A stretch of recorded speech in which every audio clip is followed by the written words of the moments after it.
ओम नमस्कार। मैं पूजा संस्कार योग केंद्र से। आज हम एक ऐसे विषय के बारे में बात करने वाले हैं जिस विषय के बारे में आपने बहुत ही शायद हार्डली सुना होगा, क्योंकि जिस चीज़ के बारे में आज हम बात करने वाले हैं वो आम जो आदमी है उसको अपने जीवन में डालने की बहुत आवश्यकता है आज के टाइम में, प्रेजेंट टाइम में। क्योंकि आज की जो जेन जी है, न्यू जनरेशन है, वो नेगेटिव चीज़ों की तरफ ज़्यादा अग्रसर हो रही है और पॉजिटिव चीज़ की तरफ कम आ रही है।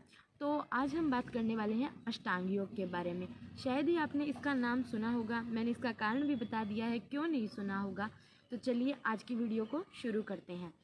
अष्टांग योग है वो हर आदमी को अपने जीवन में ढालना चाहिए, ताकि जो उनकी जीवन शैली है वो बेटर है तो वो उसे और बेटर बना सके, ताकि जो उनकी जीवन शैली है वो सुधर सके। तो जो अष्टांग योग है उसके बारे में हम आज बात करने वाले हैं कि ये होता क्या है और इसके कितने भाग हैं, कितने अंग हैं। तो सबसे पहले इसकी जो सबसे छोटी इकाई है वो है महर्षि पतंजलि।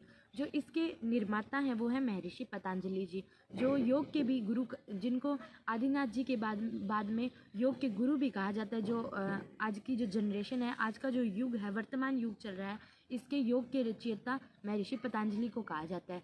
महर्षि पतंजलि ने योग सूत्र का निर्माण किया था, जो कि एक बहुत बड़ा ग्रंथ है। इसके बारे में भी बहुत कम लोगों को पता है, लेकिन आपको मैं बता देती हूँ। योग सूत्र एक बहुत बड़ा ग्रंथ है जिसमें 195 सूत्र हैं। 195 सूत्रों का उसमें वर्णन किया गया है और उसके 4 पाद हैं: समाधि पाद, साधन पाद, विभूति पाद और कैवल्य पाद, जिसके अंदर सूत्रों का भी विभाजन किया गया है और इनके अंदर अष्टांग योग का हमें वर्णन मिलता है। तो महर्षि पतंजलि जी बताते हैं कि अगर आप अष्टांग योग को अपने जीवन में ढालते हैं तो आपकी जो जीवन शैली है वो बहुत हद तक सुधर सकती है, जिससे आप अपनी लाइफ को और बेटर बना सकते हैं। ये ज़रूरी नहीं है जो योग करते हैं, मेडिटेशन करते हैं, ध्यान करते हैं, उन्हीं के लिए ज़रूरी है जो प्राणायाम करते हैं, ऐसा नहीं है। जो हर नॉर्मल आदमी है, जो गृहिणी है, अगर कोई काम कर रहा है, कर्मचारी है, वो भी इसे अपने जीवन में ढाल सकता है। तो इसकी सबसे पहले शुरुआत होती है कि अष्टांग योग होता क्या है। अष्टांग योग एक 8 अंगों का संग्रह है, जिसके अंदर आते हैं यम, नियम, आसन, प्राणायाम, प्रत्याहार, धारणा, ध्यान, समाधि। समाधि इसका अंतिम पड़ाव है, जिसके बाद हमें मोक्ष प्राप्त हो जाता है, जिससे हम भगवान में लीन हो जाते हैं। तो आज हम इसके 2 अंगों के बारे में बात करेंगे, जो कि है यम और नियम। तो चलिए शुरू करते हैं कि अष्टांग योग है क्या। अष्टांग योग महर्षि पतंजलि द्वारा योग सूत्र एक ग्रंथ में इसका वर्णन किया गया है, और जिसके मैंने आपको 8 अंग बता दिए हैं। तो सबसे पहला जो इसका अंग है वो है यम। यम से हमारा जो सामाजिक जो विकास है वो होता है। इससे संस्कारों का जो उदय होता है हमारे अंदर। हमारे जो, अगर हम न्यू जनरेशन को इसके बारे में सिखाते हैं तो उनमें संस्कारों का उदय होता है, आध्यात्मिक ज्ञान मिलता है। इसके अंदर भी हमें 5 भाग महर्षि पतंजलि जी ने बताए हैं, जो कि है सबसे पहला है अहिंसा। अहिंसा जो होता है वो हमारे मन, वचन, कर्म से, यानी तीनों चीज़ों से हम किसी भी छोटे से छोटे प्राणी को कष्ट न पहुंचाए, चाहे वो मन से हो यानी सोचने की शक्ति से, वचन से बोलने की शक्ति से, मन, वचन और कर्म यानी करने की शक्ति से, जो हम हमारी कर्मेंद्रियों से, जो हमारी इंद्रियों से हम कर रहे हैं। अहिंसा मन, वचन, कर्म से किसी भी छोटे से छोटे जीव को कष्ट न पहुंचाना। जो इसका दूसरा भाग है वो है सत्य। सत्य आपने जो जैसा देखा वैसा बता देना, लेकिन ऐसा भी सत्य नहीं बोलना जिससे किसी मनुष्य को हानि पहुंच रही हो, उसकी जान पर बात आ रही हो। ऐसा भी सत्य नहीं बोलना, लेकिन जैसा देखा वैसा बता देना। इसका तीसरा भाग है अस्त्य। अस्त्य होता है कि किसी झूठ नहीं बोलना और किसी की चीज़ों की लालसा न करना।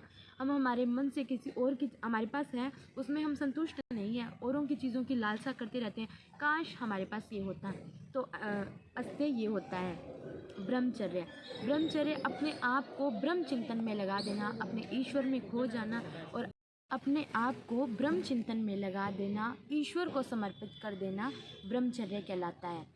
अब है अपरिग्रह। अपरिग्रह होता है कि अधिक चीज़ों की लालसा न करना, जितना है उसी में संतुष्ट रहना, उन चीज़ों का संग्रह नहीं करना, ये भी ले लेता हूँ, ये भी ले लेता हूँ, वो भी ले लेता हूँ, ऐसा नहीं करना। आपके पास जितना है आप उसी में संतुष्ट रहिए, ये कहलाता है हमारा अपरिग्रह। इसके हमने 5 भागों के बारे में बात कर ली है। तो नेक्स्ट पे चलते हैं, वो है नियम। नियम से जो व्यक्ति का जो जीवन है वो नियमित हो जाता है। इसके अगर हम भागों का पालन करेंगे तो जो मनुष्य का जो जीवन है उसकी जो दैनिक चर्या है वो नियमित हो जाती है। नियम की तरह 5 भाग हैं। सबसे पहला होता है सोच। सोच होता है शुद्धिकरण करना।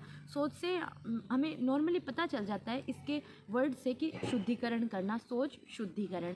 शुद्धिकरण यानी आंतरिक भी और बाहरी भी।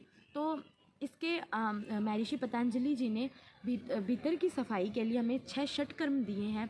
धोती, नेति, वस्ति, नौली, तराटक और कपालभाति। इनके बारे में हमें महर्षि जी ने बताया है। और बाहर की शुद्धि के लिए हम प्राणायामों का पालन कर सकते हैं। तो हमारा दूसरा जो है वो है तप। सोच और तप। तप जो होता है वो द्वंद्वों को सहन करना, जैसे भूख प्यास, ऐसे अगर हमारे कोई सिचुएशन ऐसी है जिसके अंदर हमें खाना नहीं मिल रहा है या बहुत ज़्यादा मेहनत करनी पड़ रही है या फिर हम कोई जगह हार गए हैं या कोई स्पोर्ट्स पर्सन है वो गेम में हार गया है, कोई स्टूडेंट है वो एग्ज़ाम में फ़ेल हो गया, तो वहाँ पर हमें ढीला नहीं पड़ना है और मेहनत करनी है और तप करना है ताकि हम आगे और बढ़ सकें। इसका अगला पार्ट है संतोष। जितना है उसी में आप संतुष्ट रहिए, आगे मत बढ़िए, जितना है उसी में संतुष्ट करिए, मेहनत करते रहिए, आपको फल ईश्वर ज़रूर देंगे। जितना है उसी में संतुष्ट रहिए। हम क्या सोचते हैं कि हमने कर दिया है लेकिन हमें भगवान इस चीज़ का फल नहीं दे रहा है। बस ये सोचिए कि आप मेहनत करते रहिए, उसी में सेटिस्फाई हो जाइए ताकि भगवान आपको उसका फल समय आने पर ज़रूर देंगे। अब बात करते हैं स्वाध्याय की। इसका जो चौथा पार्ट है वो है स्वाध्याय।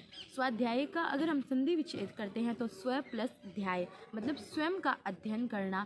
हम स्वयं को जाने कि हम हैं क्या, हम कौन हैं, कहाँ से आए हैं, हम हैं क्या, हमें क्या करना है, स्वयं का अध्ययन करना स्वाध्याय कहलाता है। इसका जो आखिरी पेज है वो है ईश्वर प्राणिधान। ईश्वर के अंदर अच्छे से लीन हो जाना, अपने आप को समर्पित कर देना, उनमें एक नियमन बना लेना, अपने आप को उनके अंदर समर्पित कर देना, ईश्वर प्राणिधान कहलाता है। ईश्वर को अगर हम समर्पित कर देंगे खुद को तो हमें बाहर की दुनिया का कोई मतलब नहीं रहेगा। हमें मैटर नहीं करता है कि वो क्या कर रहा है, वह क्या कर रही है, क्या करना है क्या नहीं करना है, कहाँ जाएंगे कहाँ नहीं जाएंगे। और अपने आप को अगर हम ईश्वर में लीन कर देते हैं तो हमारा जो जीवन है वो भी बहुत नियमित तरीके से चलने लगता है, हमें इधर उधर की सोचने की नहीं पड़ती है। तो आज हमने इन 2 भागों की बात की है। आगे हम इसके जो और बचे हुए भाग हैं उनके बारे में बात करेंगे, जो इसके 6 भाग रहते हैं उनके बारे में बात करेंगे। तो thanks for watching our video. Please like, share, subscribe and comment. ओम नमस्कार।